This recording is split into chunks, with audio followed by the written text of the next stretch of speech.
The canyon had a voice, if you stood still long enough to hear it. Amy Whitaker stood at the rim just before sunrise, boots planted firmly in the red dust, the wind tugging at the loose strands of her dark hair. Below her, the river curved through stone, carved by centuries of patience.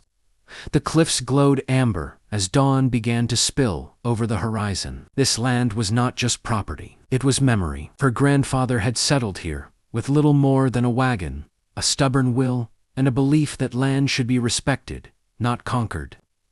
Her mother had scattered wildflower seeds along the upper ridge every spring. Amy had grown up chasing echoes through narrow rock corridors, learning which winds meant rain and which meant dust. And now, men in polished boots wanted to turn it into a luxury resort. She unfolded the letter again, though she had memorized every word. Western Horizon Development formally requests acquisition of the Whitaker Canyon property. Acquisition. The word felt like theft, dressed in fine clothing. The crunch of horse hooves against gravel interrupted the quiet. Amy did not turn immediately. She already knew who it would be. George Callahan dismounted several yards behind her, removing his hat in a gesture of courtesy. He was not dressed like a typical city agent. His coat carried trail dust, and his boots were worn at the heel.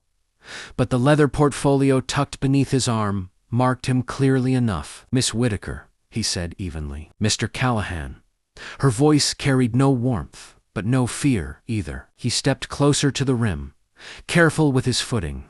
When he finally looked out over the canyon, his expression shifted despite himself. "It's impressive," he admitted quietly. "It isn't for sale." He inhaled slowly, as though choosing his next words with care. "The offer is more than fair. The company plans minimal structural impact, eco-lodges, scenic walkways, employment for neighboring towns, and roads carved through sacred stone," she replied. "Blasting, fencing crowds." George didn't argue immediately.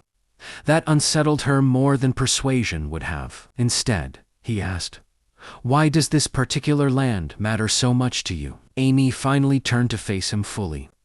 His eyes were steady, not cold, not mocking, curious. "My mother's ashes are scattered near the river bend," she said.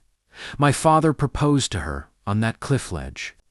Every season of my life is written into this canyon. You can't replace that. If you want to hear the full story, click the title below.